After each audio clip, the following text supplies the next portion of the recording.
Muito bom dia a você que nos acompanha pelo YouTube, pelo streaming da Rádio Universitária Paulo Freire, nesta edição do Que Tem Pra Hoje. Eu sou Rivaldo Júnior, estudante do curso de Rádio, TV e Internet da Universidade Federal de Pernambuco, e vamos falar sobre educação ambiental e oceanografia. A preservação dos oceanos e o entendimento de sua importância para a vida no planeta Terra são temas que vêm ganhando crescente atenção em debates globais. As águas, que cobrem mais de 70% da superfície da Terra, têm um papel importantíssimo na regulação do clima, na manutenção da biodiversidade e no fornecimento de recursos essenciais para nós, humanos. No entanto, os oceanos estão sob ameaça constante devido à poluição, à sobrepesca, à acidificação e às mudanças climáticas. E aí, nesse contexto, a educação ambiental surge como uma ferramenta indispensável para sensibilizar a população sobre a necessidade urgente de proteger esses ecossistemas vitais. Através da educação é possível promover um entendimento maior dos impactos das atividades humanas nos oceanos e incentivar, claro, as práticas sustentáveis que contribuam para a conservação desses recursos naturais. Além disso, programas de educação ambiental têm o poder de engajar comunidades e jovens na defesa do meio ambiente, incentivando uma cultura de respeito e responsabilidade em relação ao mar. E aí, para nos ajudar a entender mais detalhes sobre essa discussão, a gente tem o prazer de receber em nosso estúdio Matheus Tauan, estudante de mestrado em oceanografia e fundador do projeto Educa Ocean. Matheus, que vem atuando desde 2017 em ações voltadas à educação ambiental para a sociedade, sendo aplicada em alguns modelos de ações, como atividades em escolas, eventos de limpeza solidária em ambientes costeiros e construção de material expositivo focado sempre na divulgação da cultura oceânica e as ciências do mar. Matheus, a gente agradece muito aqui a sua presença em nossos estúdios para falar sobre um tema de muita importância, né? Isso mesmo. Está no nosso dia a dia, né? E primeiramente agradecer por estar aqui e é um prazer conversar, né, um pouco sobre esse tema tão interessante que é o oceano e desvendar algumas das suas curiosidades. Então, é isto. Massa, Matheus. Bom, para iniciar a nossa conversa, a gente queria entender um pouquinho sobre o Educa Ocean, né? Um pouquinho sobre o projeto.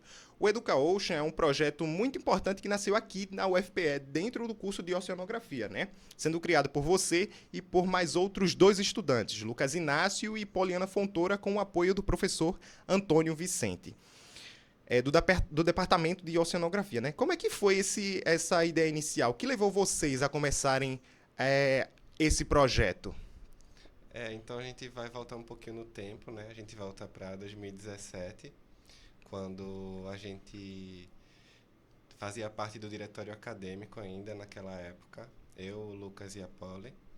E em uma das reuniões do diretório veio esse desejo, essa vontade de ter algum tipo de mudança social a respeito da oceanografia em si mesmo, né? Como profissão, como, enfim, valorar mais essa causa de defesa dos oceanos, né? E dos ecossistemas costeiros.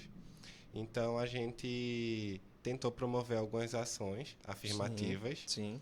que essas ações elas também compartilhassem com alguns desses objetivos, que são, por exemplo, os objetivos da ONU, e atuando de uma forma mais local, né?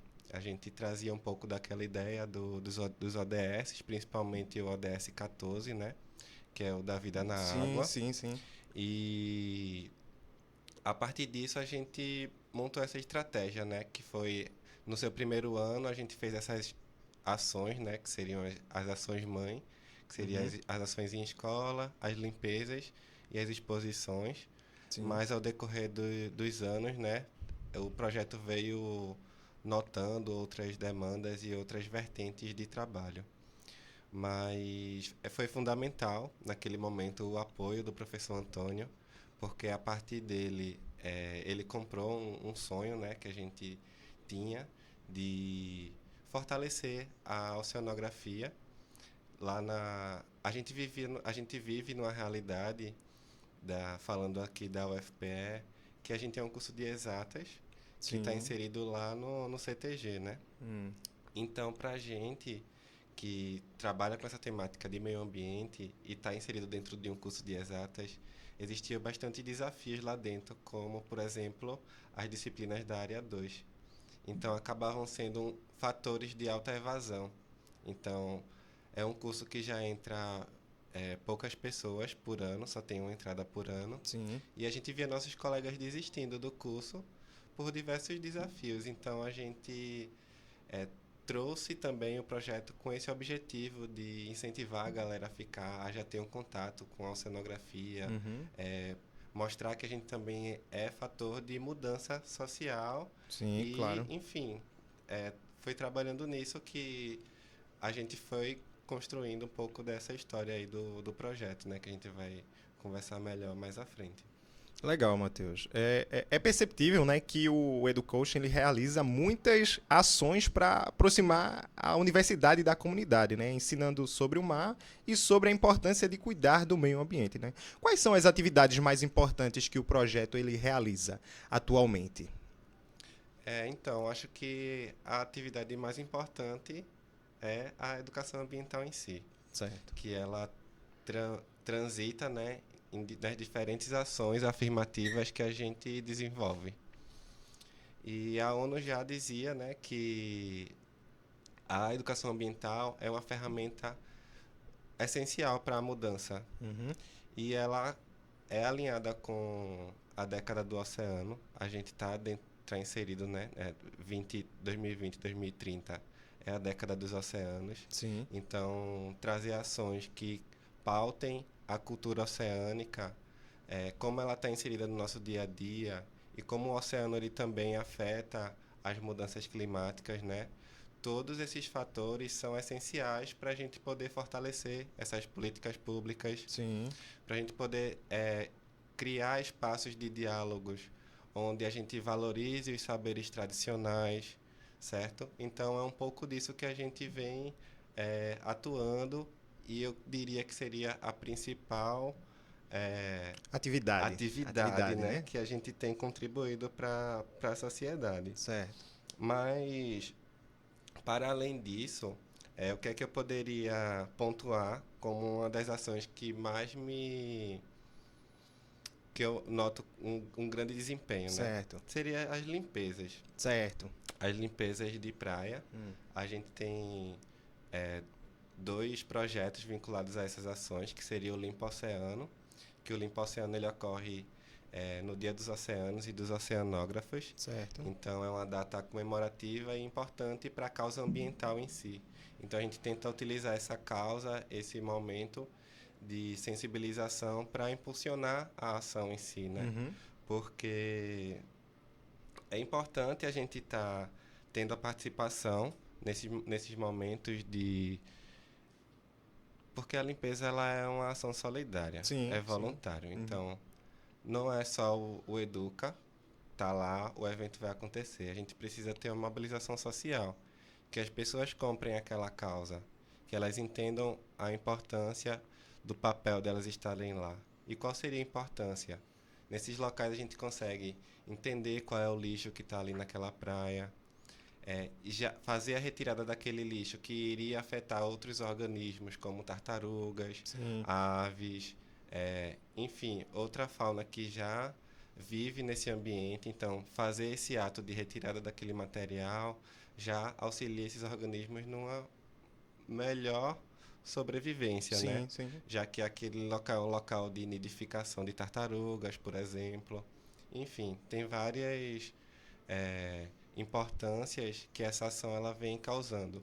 Mas o porquê eu pontuo ela? Porque ela é uma das poucas que eu vejo que a gente consegue furar a bolha da academia, a Uhum. bolha da universidade. Uhum. Porque, querendo ou não, a gente acaba tendo um público que está envolvido com as nossas ações, que é um público jovem, Sim. é um público de 18 a 30 anos de idade.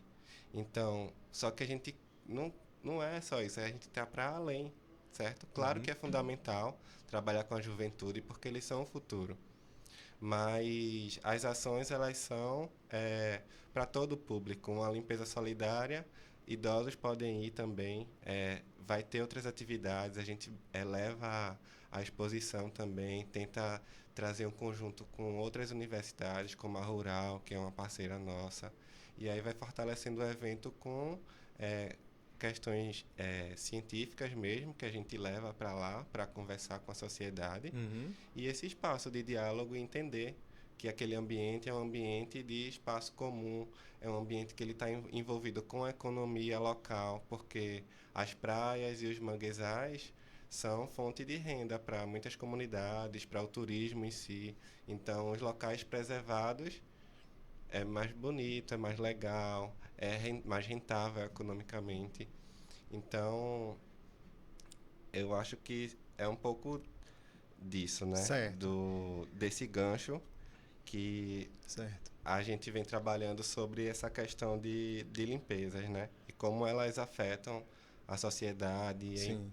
e é importante, né? Aí, Matheus, eu ia te perguntar. Vocês trabalham também, dentre essas atividades, vocês trabalham com as escolas, né? Trabalham Isso. com atividades lúdicas nas escolas, né? Uhum. O projeto, ele trabalha com exposições. Como é que funcionam essas exposições nas escolas? Certo. As exposições, elas vão para além também das escolas. Algumas escolas, elas acabam entrando em contato diretamente com a gente, com o projeto. Certo. E aí, esse contato pode ser pela rede social, pelo Instagram, Facebook, ou pelo próprio WhatsApp mesmo, que está disponível lá na nossa página. Certo. E Só pra lembrar, como eu consigo acessar a página? é no Instagram, né? Instagram. @educaocean. Educa Oceano, né? Isso. E aí essas ações são essenciais de exposição para o engajamento da sociedade, né? Para eles poderem entender que precisamos preservar o oceano e elas são importantes porque elas combinam diversos fatores, a educação, a arte e a ciência em um único momento ali. Certo. Então a gente consegue inspirar as pessoas de uma certa forma a respeitar mais a vida marinha, o ambiente marinho e conservar esses locais de uma certa maneira. Perfeito. Alguns temas que a gente já trabalhou a respeito de exposição seria, por exemplo, são temáticas, né? Cada temática a gente consegue construir um material que seria exclusivo para aquela exposição.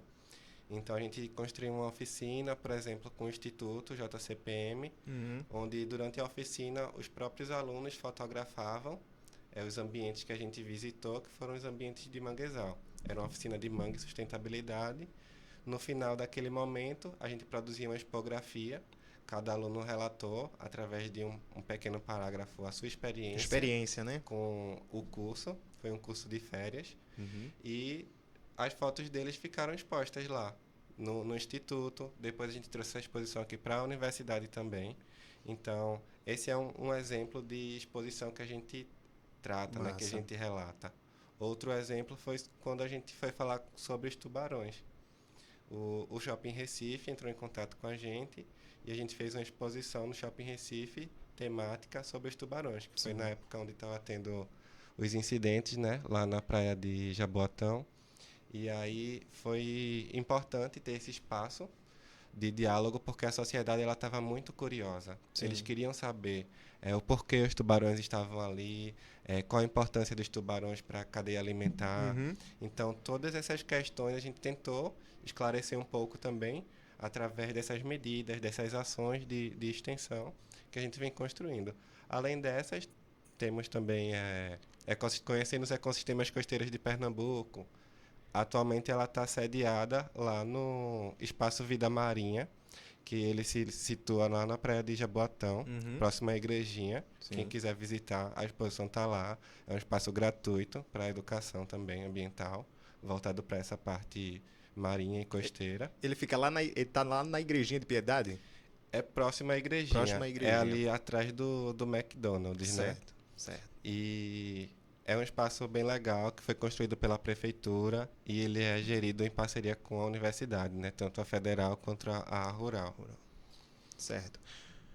Matheus, a gente sabe que o engajamento das pessoas é fundamental para a proteção dos oceanos, né? Porém, muita gente ainda não entende a gravidade dos problemas que eles enfrentam, né? Como as campanhas de conscientização elas podem ajudar a informar e também a mobilizar a população para cuidar melhor dos nossos mares?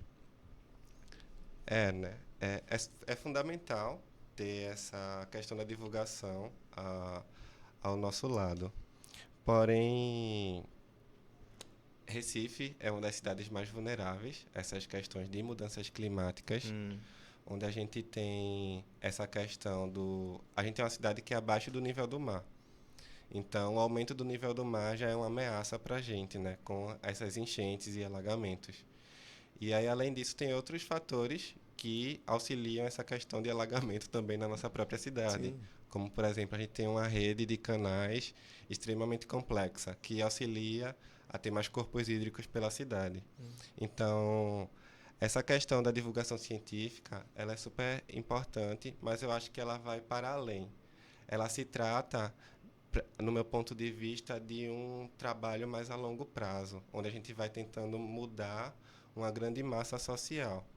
Só que para a gente ter realmente uma melhoria efetiva, essas melhorias devem vir através, principalmente, dos nossos vereadores, dos nossos prefeitos, dos nossos governadores, através de planos de prevenções a desastres. Sim. Por exemplo, eles já têm que ter um plano lá formado para, quando tiver uma enchente, o que fazer, quem abrigar, o que é que eles vão fazer, sabe? Para quando uma barragem cair, eles saberem como agir da melhor forma e dar suporte às pessoas que estiverem envolvidas. Então é importante a gente sempre cobrar, né? A gente sempre cobrar. Exatamente. E principalmente estamos no ano de eleição, né? Então é bom a gente estudar o nosso candidato, entender melhor as propostas de trabalho dele, para que a gente possa fazer um voto mais consciente para ter essas melhorias nas nossas políticas públicas e, enfim, sofrer um pouco menos com essas mudanças climáticas que elas vão chegar, independente da gente estar aqui ou não. Então, elas já estão acontecendo, né? A gente está presenciando essas mudanças. A gente viu agora no Rio Grande do Sul, né? Todo esse grande enchente que teve lá. E a gente não está numa realidade muito distante, não, daquela não. Então, é bom a gente refletir um pouco sobre isso, né? Sobre essa questão. E a chave, para mim, é realmente esse convívio sustentável, tentar se inspirar em ações e atitudes que as comunidades tradicionais desenvolvem para a gestão dos recursos hídricos, gestão dos recursos pesqueiros, entender a não degradar, não desmatar desacerbadamente, para, enfim, no fim a gente conseguir ter uma construção em conjunta entre a academia, a sociedade, o setor público, o setor privado, e assim a gente conseguir ter um real desenvolvimento sustentável, né? Que é aquela pauta que todo mundo busca, ter esse crescimento. Perfeito, Matheus. No começo, a gente tinha comentado um pouco sobre as atividades realizadas pelo projeto, né? Que uma delas é a limpeza das praias. E a gente sabe que no ano de 2019, o litoral nordestino ele foi atingido pelo maior desastre ambiental já visto na região, que foi o óleo que apareceu nas praias, que poluiu, matou animais marinhos e prejudicou mais de 300 mil pescadores. Depois de 5 anos, Matheus, ao seu ver, quais são os impactos desse desastre ambiental na vida dos animais e das pessoas da região? Então, né, o impacto ainda está aí. Se a gente for ainda na praia de Itapuama, que é uma praia que ela tem uma característica de ter mais rochas no seu entorno, não é uma areia, né? Naquela região onde o petróleo chegou, ele foi soterrando assim na areia, e aí ao decorrer do tempo ainda a gente consegue encontrar algumas bolhas que ressurgem. Resquícios, né? Isso.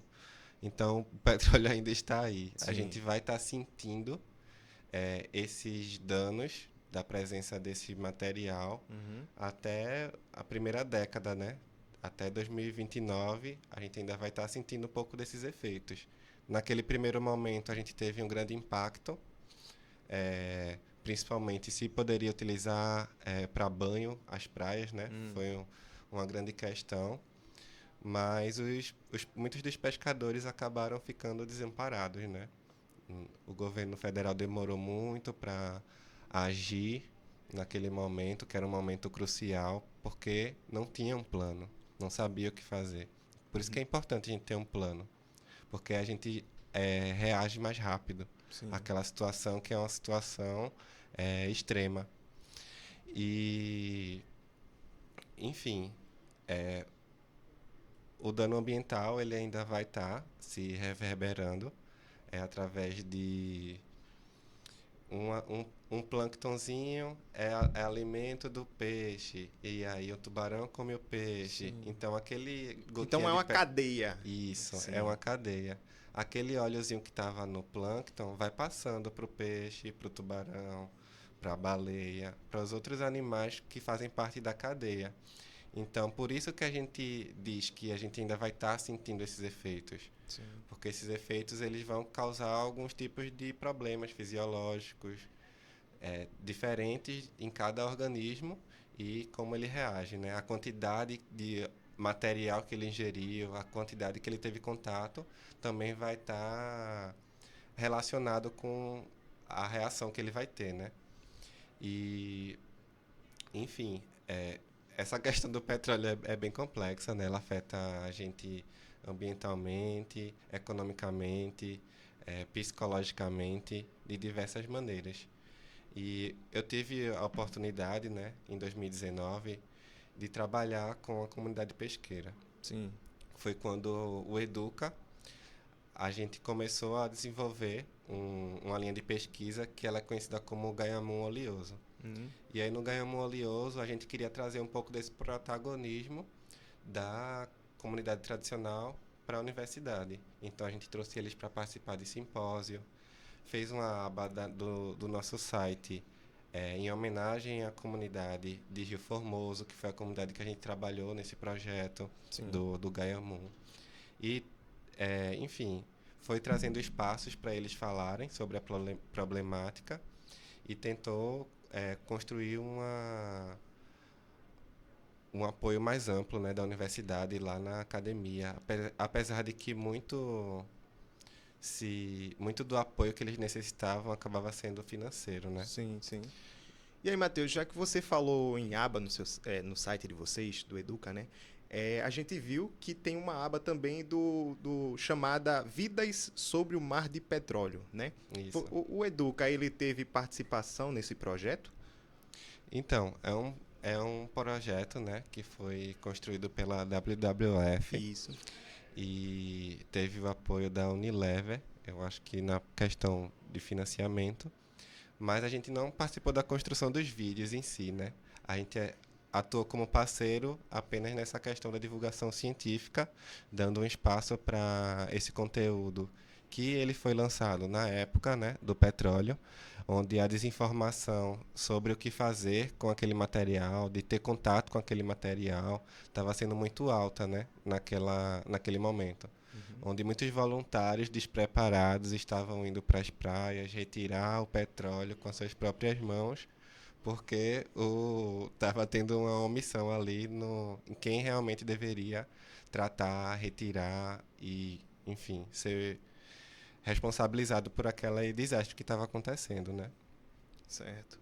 Matheus, um dos objetivos de desenvolvimento sustentável das Nações Unidas visa conservar e utilizar os oceanos, mares e recursos marinhos de forma sustentável, que é o objetivo 14, que você tinha trazido um pouquinho mais cedo, falado um pouquinho mais cedo para a gente. A gente sabe que, para isso, é fundamental a participação de toda a sociedade e também dos governos, né? Como você avalia a participação do governo federal nesses últimos anos na educação ambiental, discutindo, por exemplo, a preservação e a conservação do oceano que banha o nosso país?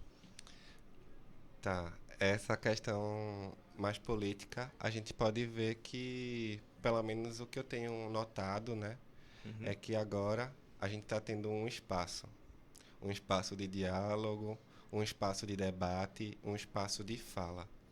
Nos últimos 4 anos, a gente estava sem saber o que fazer. a gente não era ouvido, as nossas reivindicações não eram pautadas, não eram executadas, né? Estava tendo uma desarticulação Sim. do, dos órgãos, né? Como a CPRH, Ministério do Meio Ambiente, e, enfraquecia, né? Toda a causa ambiental do Brasil enfraquecia. Hoje não. Hoje eu sinto que ainda é embrionário. É Uhum. um processo que a gente está construindo. Precisa de muito mais coisas, mas já é pautado, já é falado. Sim. Por exemplo, o que vem ocorrendo agora, né, é o Plano Clima Participativo. Sim. Eu tive a oportunidade de participar de uma plenária agora, onde muitas organizações, institutos, ONGs, as próprias comunidades de pescadores tiveram momentos de fala diretamente para a ministra, diretamente para a ministra do Meio Ambiente.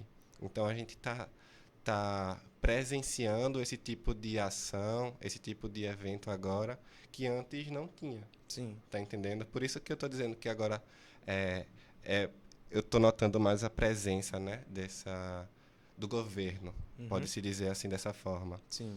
E também outra questão é que eu estou vendo muito mais financiamento também para as organizações do terceiro setor, né, que envolvem principalmente as ONGs e institutos que trabalham com essa causa ambiental.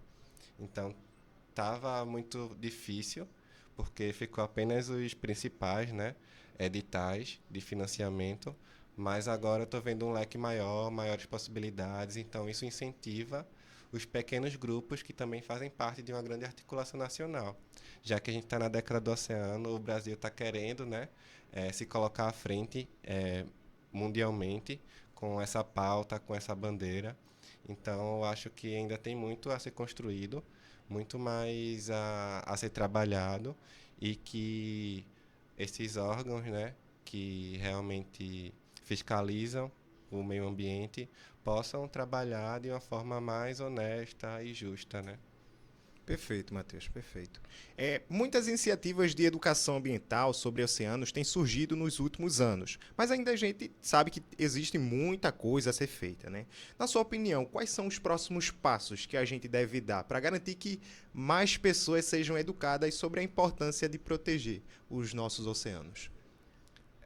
Para mim é fortalecer mesmo, Fortalecer, né? fortalecer as carreiras de base como os professores, outros profissionais da educação, dando a eles salários dignos, espaços dignos de trabalho e de construção do conhecimento nas suas escolas, universidades, escolas técnicas, em qual categoria que seja, Uhum. e assim poder proporcionar, né, uma melhor conexão também. Eu acho que essa questão do diálogo ela é fundamental. Por exemplo, o papel do Educa hoje, atuando com algumas escolas, atuando com alguns professores, que às vezes eles querem trabalhar essa temática do oceano, do meio ambiente, mas eles não têm muito uma ideia do que fazer, o que propor para a turma.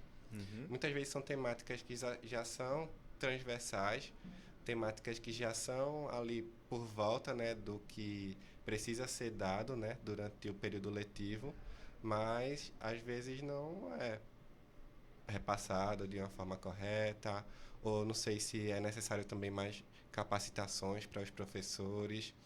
E eu vejo que algumas iniciativas elas devam ser mais ampliadas. Por exemplo, o governo tem uma proposta da Escola Azul. Sim. Algumas escolas cumprem alguns requisitos, né, que estão lá no edital, Uhum. e se enquadram nessa questão.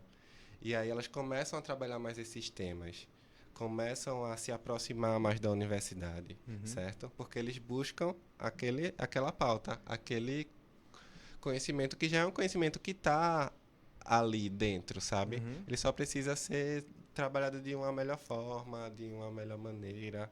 E eu vejo que às vezes a sobrecarga, né, do dia a dia dos professores universitários, dos professores de escola pública, às vezes acabam deixando passar de uma forma mais batida, né? esse tipo de ação, levar uma exposição para a escola, trazer os meninos para um museu de oceanografia, por exemplo. E eu acho que é um pouco disso, né? Disso. Que Certo. respondendo a sua Certo. pergunta. Não, tá ótimo, tá ótimo. Como a última palavrinha, o tempo da gente é curto aqui, né? Uhum. Aí, como a última palavrinha, a gente queria saber, né? Para aqueles que se interessam e desejam entrar no Educa Ocean, né? Sim. Como é que funciona esse processo? Pessoas de qualquer curso no campus podem participar?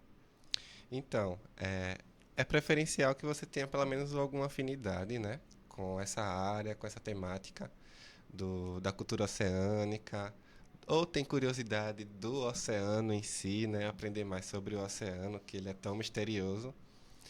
E a gente faz um processo seletivo para aderir novos membros.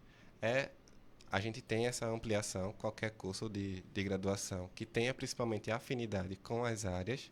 Por exemplo, claro que o ideal é a gente trabalhar com todo mundo. Alguém de design, alguém do SIM com outra questão de inovação, alguém do CB, e assim a gente consegue montar, né, esse grupo mais transversal, Sim. né, nessas questões da troca de conhecimento entre nós dois, entre o grupo, né, em si. Sim. E é isso. A gente tá para lançar, acho que mês que vem deve sair o processo seletivo. Certo. A gente divulga principalmente pelo Instagram. E aí é um formulário que você vai preencher com algumas questões pessoais suas, dados pessoais e alguns conhecimentos prévios.